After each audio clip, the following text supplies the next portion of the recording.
Now, a life-size bronze statue of Mahatma Gandhi gifted by the Indian government has been vandalised in Australia. The Prime Minister, Scott Morrison, has strongly condemned it as disgraceful.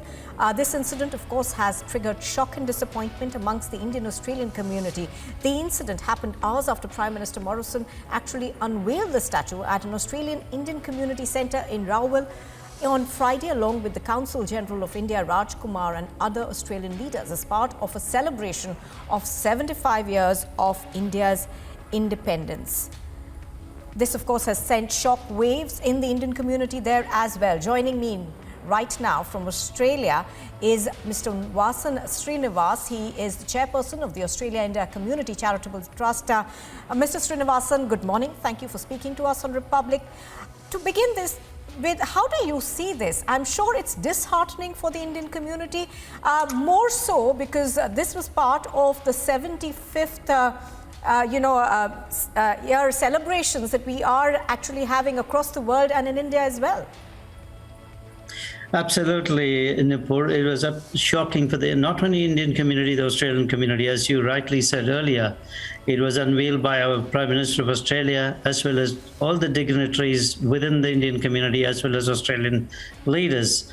The next day, within 24 hours, the statue was vandalised. It is absolutely heart-aching and disappointed, but and at the same time, the Australian government, Victorian government, police, everyone are working with us to get the culprit and make sure he go through the justice in Australia. Now, also what we understand, Mr. Srinivasan, is that this was, of course, part of Indian community charity, a centre that was set up in Rowell after nearly 30 years. So, in that sense, is it a little more disheartening, a little more upsetting? Because Mahatma Gandhi is one of the people who actually symbolizes the independence movement for India.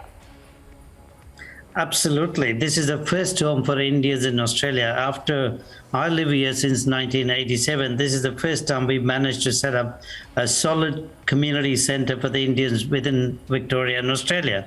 And it's the first ever statue in Victoria to celebrate, to begin 75th anniversary. We started this journey last week. But unfortunately, within 24 hours, someone vandalized it. We don't know who it is. The police is investigating it. We are working along with the Victoria Police to get the culprit. So it's absolutely heartening and uneasy for the community. Now, Mr. Srinivasan, what I understand is there are about 300,000 Indians living in Victoria itself. So, in that sense, it's you're a part of that community. You've contributed to the development of that community.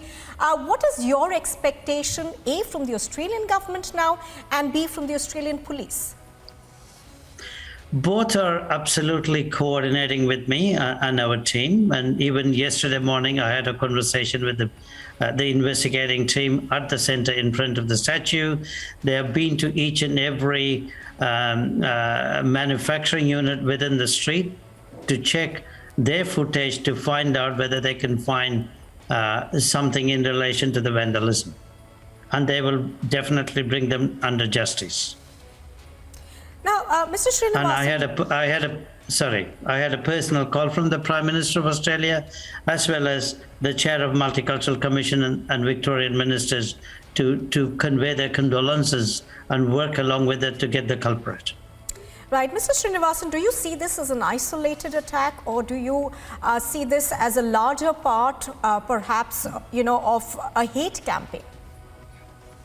I don't see that, because this is absolutely an isolated attack, because we have 3 other statues before this established in Australia, 2 in New South Wales, 1 in Queensland. We never went through this. This is somebody who is uneasy and anger. We don't know whether he's unhappy. He just wants to show his attitude this way, which is not appropriate. All right, Mr. Srinivasan. He or she, we don't know either. Absolutely. Mr. Srinivasan, appreciate your speaking to us on Republic TV. Thank you for joining us.